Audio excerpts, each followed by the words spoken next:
Hello there and welcome to episode 3 of the Searchlight. My name is Matt, and it's been a few weeks since the last episode, but I thought it was about time that I open another fresh bottle of indie awesome for you. Now, since the last episode, another 20 games have been greenlit. That's 20 in one batch, and quite a few of them are really good games, and also some of them were featured in previous Searchlight episodes. And those are Air Buccaneers, Blockscape, Neo Tokyo, Forge, and Maya's Matter. So congratulations to all of those developers of those games. And if you don't know why this is such a big deal, basically Steam has a massive audience of something like 4 million people who log in every day. And if an indie developer gets their game put onto Steam, then they have such a large amount of exposure for their game, and they could get a lot of money which they could go towards funding themselves, making another game, and living a sustainable life. Because a lot of indie devs have like a lot on the line, really. And so by supporting these greenlight titles, you're really helping the devs out, and you can literally change someone's life by doing this. Just remember Maya's Matter, the game which is being made by two brothers, and now their game is going to be put onto Steam, and that's just going to make a huge difference. But without further ado, let's begin our show. And we're going to start with one that looks absolutely amazing. This is called MaK, and on Greenlight you have 3 authors, that is Crow T Robot, Jumbo Spaceman, and Marquis Capone. So this is essentially a creation game. It's been compared to Minecraft for some reason. It's also been compared to Super Mario Galaxy in the way that you can jump between worlds and how the gravity works. But I'd prefer not to really make any comparison like that, because I think it looks absolutely unique and just pretty amazing, to be honest. I'm not sure how many people developed this, but I've heard 2 people narrating a video, so it might just be those 2 people. And the video was about creating things using these blocks, and you can wire them up, and there's different blocks which have different properties and uses. So for example, you could have a balloon block, and you could have jet blocks, or just a platform block. And you can tie all of these together and stick them together and use them in different ways. According to the Greenlight page, it has single player and multiplayer, including local co-op, which is an interesting addition. It will only be available on PC. But the graphics for this game just look incredible. It's a really intriguing concept. I'm not quite sure how the adventure side plays in. I've only really seen the creation side. But it looks like there are a lot of different planets that you can kind of jump onto, which adds a bit of exploration. Now, if you want to support this game on Kickstarter, they have started a Kickstarter for the project. There will be a link to that on the page right now. Also in the description you can find a page. But that's all from MaK, so it looks brilliant. I would definitely give this a thumbs up. Next up is another space-based game, and the last one that I featured, I believe, was Kinetic Void, which was an amazing looking game in episode 2. But this is called Blackspace, and it is essentially a real-time strategy space defense game. You control a lunar craft of some kind, which can fly around over this surface. You can alter the surface, and you can create units and throw them down onto the surface. As with most real-time strategy games, you can find things like resources in the areas, and one of the ways that you'd find them is by breaking parts of the surface and finding things underneath. Now, I've never really been a big fan of real-time strategy games, but this looks really intriguing. It's definitely something that I've never seen before in an RTS, and it also features things like customization, and they say that there will also be support for the Oculus Rift, which is of course the 3D headset, and Nvidia 3D Vision. So don't forget to click the thumbs up on the Greenlight page. Next up we have in Verbis Virtus. I actually got that name right, well done me. So this is a really unique game, and you might be wondering how it's unique by looking at the gameplay. But there's one thing that really makes this unique, and that is it uses voice recognition technology to actually let you play the game. It's a first-person game, and you have to use a microphone to cast spells. And while the game is a pretty cool basic thing, the action-adventure genre from a first-person perspective, this mechanic of casting spells through using words is really going to switch things up. This is a game by Indomitus Games. I think everything they have is hard to say. and the game looks really good. You can see they've put a lot of work into this. I've never really seen a first-person game that uses it to an extent like this. I mean, Skyrim has Kinect support for that kind of thing on Xbox and PC, but it's not really mandatory like this is. They say that any microphone will be able to work on this game, but they do say in the description that there won't actually be a way to play the game without the microphone, so it is mandatory. Frankly, when a game has this much effort put into it, it really does deserve to be put on Steam, so give this one a thumbs up. Next up is a top-down RPG called Forced, and this is by Beta Dwarf Entertainment, which is a small Denmark studio apparently made up mainly by students. And this is a game similar to games like Diablo and Torchlight. There is a quote in the description that I think will get people excited, which says, "Left 4 Dead meets Diablo indie style." And judging by the video, it really is that. You have to work cooperatively to complete the objectives and go around in the world together to defeat people and monsters. There's also a cooperative fighting mechanic where if you help each other out, you can take down enemies faster using enhanced abilities and things like that. Now, one thing that will get people excited about this is it is available for PC, Mac and Linux. And a lot of games on Greenlight are not available for Linux, some are available for Mac, but a lot of people really want Linux support on a lot of these games, and this is one that has it. They estimate that the release date will be in February 2013. And that isn't far away, so if you want this game, now's really the time to vote for it. This one also has a Kickstarter page which recently went up. You can find the link to that in the description and on the screen right now, so give this one a thumbs up. Next up is a game that was suggested to me by one of the developers of Routine. However, I already actually had this on the list before they suggested it, which is a bit of a coincidence, or perhaps it's just because it looks absolutely amazing. This is Signal Ops, and basically you play as the person behind a secret operative mission. So you are in the relative safety of a control room, and you're presented with several screens, and on these screens you can see through your perspective of the people on the field.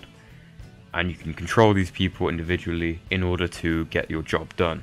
It can get a bit crazy with you controlling up to 6 people at once, and it really adds a strategic kind of gameplay to it in a first-person game. The art style is really nice. I find it a bit hard to describe, and it just looks like a really intriguing concept. Now, if you want to see it, there is a full 9-minute video on Space Bullet's YouTube page. I'll put a link to that in the description, and it's a walkthrough with commentary. It's really quite interesting, so I definitely give this a look. And this is another game, I like to feature these on the Searchlight, that I just have never seen anything like before. I really don't think there's anything at all like this on the market already, and I'd love to see this on Steam, so definitely give this a thumbs up. It also has multiplayer support, and this is another game that is available on Linux and Mac as well as PC. So there's really no reason not to upvote this one. It caters to everyone, I think. Strategy fans, shooter fans, and everything in between. So please do give this one a thumbs up. So next up is a interesting looking RPG called Legends of Aethereus. This game is played through a third-person perspective, and it is what you'd expect from a traditional RPG. It's set in a fantasy setting, and it's over-the-shoulder combat. Really interesting looking combat, and it also features full player multiplayer and PvP modes. Now, judging from the footage and the screenshots that I've seen so far, it really does look like it could be a full retail game, and it surprises me that it isn't. So you have here what you'd expect really, with massive monsters, little monsters as well, and adventuring RPG elements like getting loot and leveling up. You can also craft things, and there's a bunch of customizability. It just looks like a really fun game, and I love these kind of RPGs. It reminds me of a period where I played a lot of these kind of games. Some not so great, like Two Worlds, but some brilliant like Oblivion and a bunch of others like that. But to have multiplayer and PvP on top of that, and also it's got support for Linux and Mac as well as PC, it just looks really good, so give this one a thumbs up. And moving on now from the sublime to the ridiculous. This is Legend of the Knightwasher, and this was another suggestion by one of the people from the Routine team. So thanks a lot to them for giving me the suggestions. If you're not familiar, they are the ones that I featured in the first episode, the horror game, and they were greenlit in the first week of the green lighting. But this is a really weird game. You play as a washing machine with a lance, and you've essentially got to dash your way through the game to do things. It looks absolutely hilarious to play. The visuals actually look really good somehow, but with this I think it's just the gameplay is the thing that stands out the most. It looks really fun. It looks like it'd just be a great laugh to actually play. Somehow it has multiplayer co-op, but it also has support for Linux and Mac. And they've also listed this as a simulation game, just in case you wanted to know what it would be like if a washing machine really did have a lance. As I've probably said, it is a really weird game. It reminds me a bit of the developers of Rock of Ages, but it's not by them, it is by Datocroix. I probably pronounced that wrong, but I'd definitely love to see this, so give this one a thumbs up.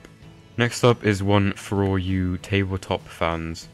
This is Maker's Tale, and this is a game being made by two people. And I know that a lot of gamers are also fans of tabletop board games and things like that, and this is one that brings a board game to life. It plays as a simplified real-time strategy game on a relatively small stage. You can see that it's hexagon based. I really like the graphics. It's a cartoony style, but it's also got a really nice depth of field there, and there's some really great attention to detail. And this game features single player and multiplayer experiences.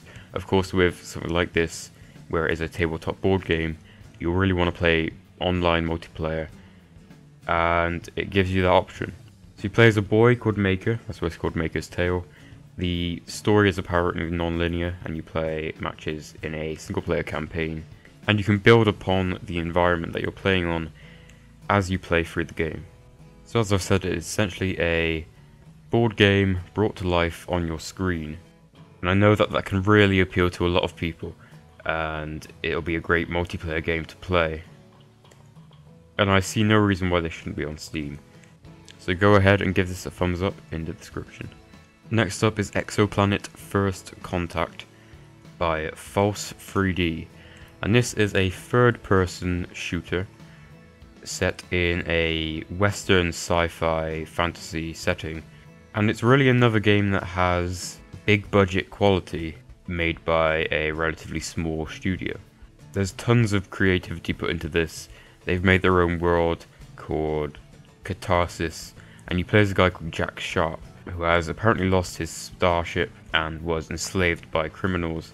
The game plays as an RPG, and so there are non-linear story progression, and apparently you can have choices which will alter the way the story plays out. You can really tell by looking at the gameplay and pictures that they've put a lot of work into this world, and it feels like they've just kept building upon it in a labour of love, and really they should have this approved, because then we can prove to them that it wasn't a waste of time to put all that effort into it. So give this one a thumbs up in the description. And the final game of this episode is A Hat in Time by MaK the Slag, which is a lovely name. So this is an action-adventure game, and I really do admire this one because it's by an indie developer on his own, MaK the Slag, who you may know as the guy who brought you several mods for things like Team Fortress 2, one of which was called TF2, where Ryan posted a video of that on the channel quite a while ago. He has a lot of popular mods for things like that, for TF2 and other Valve games, and rightfully so, because they're fun. And this time he's made his own game, and I'm sure it's going to be equally as fun.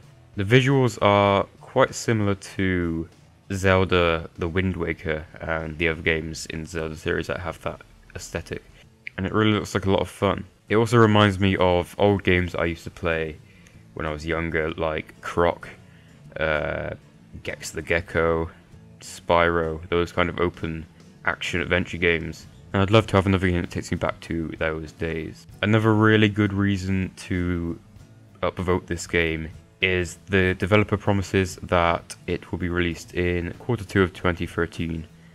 and he wants to price it at $1, which might change depending on the Steam price cut, but having the goal of setting it at $1 is amazing, really.